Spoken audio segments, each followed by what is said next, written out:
Hey, what's up, guys? Today we're doing another Blu Ray review. This one I got a little bit behind on. I got this movie a while ago. It's been out for a minute. This is one of the recent Visual Vengeance releases that they sent me. It is called Vampires and Other Stereotypes. Great name, first off. But yeah, it took me a minute to get to this one.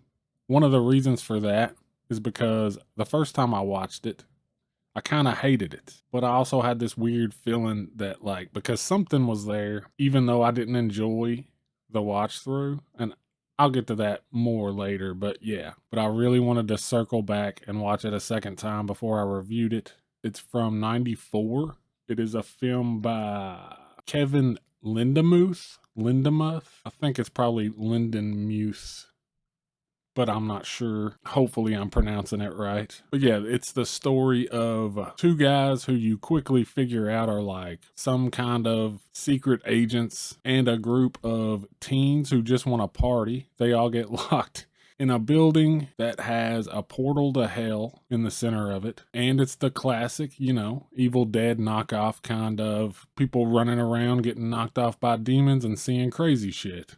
It is, of course, a shot-on-video movie. It's a Visual Vengeance title. That's the kind of stuff they release. So it will be judged on a different scale. I feel like I should say it every video. These are the ultra lowest of the low budget DIY films that is shot on consumer grade equipment. Very hard to watch if you're not into it, but if you are, this is for you. I will say about this one, even though it is shot on video, it almost seems way more well put together than most of these things. A lot of these are like, somebody like me making a movie. This feels like somebody with some serious filmmaking background. The big difference is the equipment they were using. But, other than that, it's shot pretty professionally and probably could pass as just like a poor quality direct-to-video movie from that era, or actually later, because this movie's a little bit ahead of its time. One of the big things I really liked about this movie, because,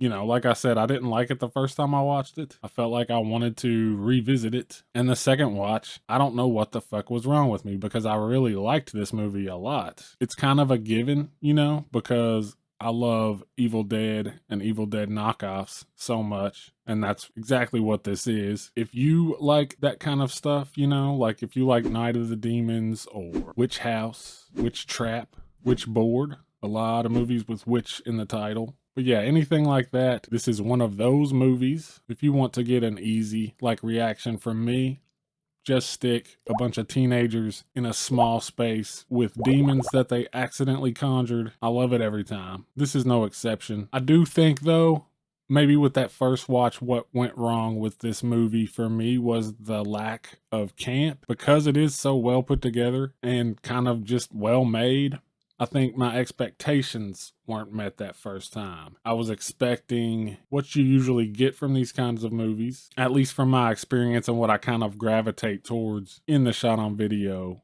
arena. Granted, I'm no expert. There are a lot more knowledgeable shot on video fans out there. I've just, watched what I've watched, and I kind of find that I like the kind of high school production value, just hot mess kind of shot on video movies like Slaughter Day or The Necro Files.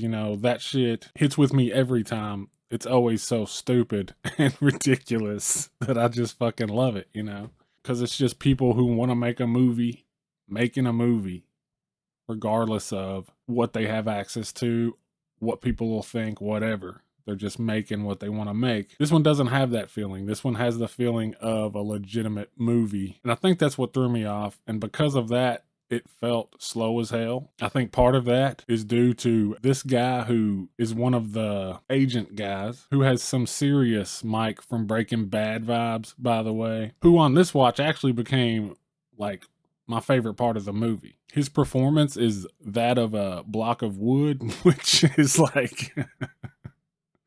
I don't know. It's really fun to watch. But other than him, there's not a lot of camp that you get from these like ridiculous over the top performances that a lot of these shot on video filmmakers will pull off. This is more grounded and serious and stuff. But that being said, there is some camp there to be had. And the big thing with this one is the effects. They pull off some really creative effects, not in terms of gore necessarily, mainly in terms of the monster effects for the demons. Honestly, it reminds me a lot of Angel, which ironically I just did an unboxing video for. But yeah, the demons in this look like demons out of Angel or later seasons of Buffy. And they have a lot of weird moments with effects that are just kind of creative and, I don't know, visually fucked up, you know? Like there's a wall with heads that are taunting the victims. Probably one of the best effects in the movie is this severed hand that has a mouth in the palm that talks. It's not on screen for very long, but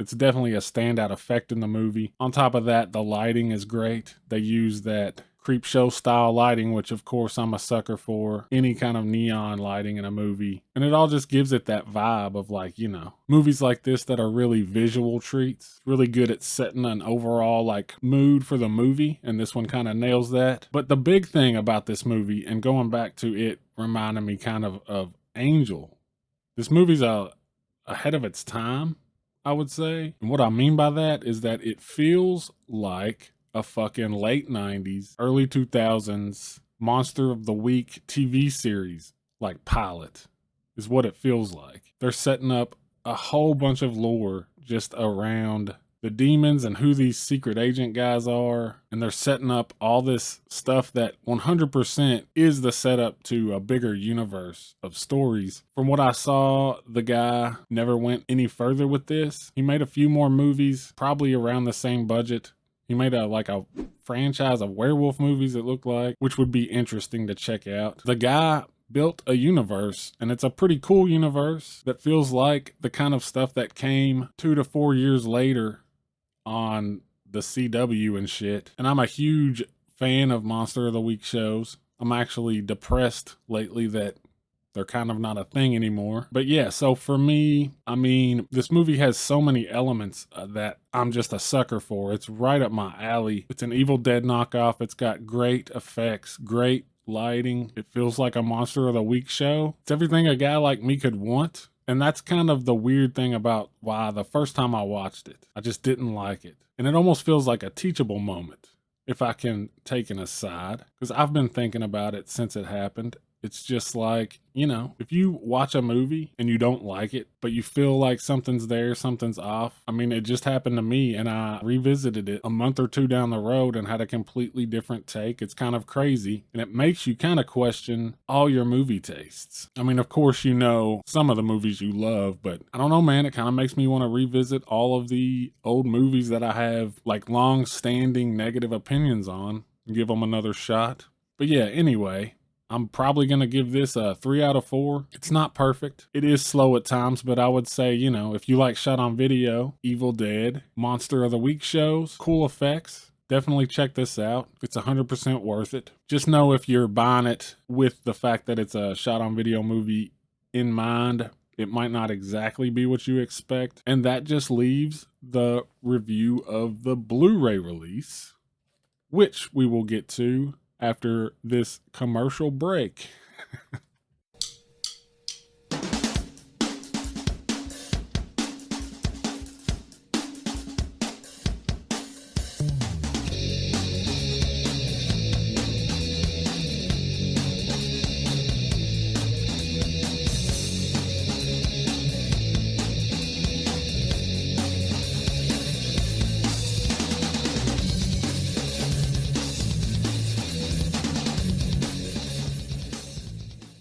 All right, and we're back. Now it's time to review the Blu-ray release for this bad boy. This is, of course, from Visual Vengeance. You get the standard slipcase and clear Blu-ray case, both sporting original cover art. I mean, you already know where this is headed, guys. I'm gonna give this a great review. Visual Vengeance is fucking awesome. They're my favorite distributor. And I will always buy these releases without hesitation because they're so baller. You get the 2 cover arts. You always get the original cover art, which I don't know. I kind of like these original cover arts that aren't that great sometimes. I really like this cover art actually.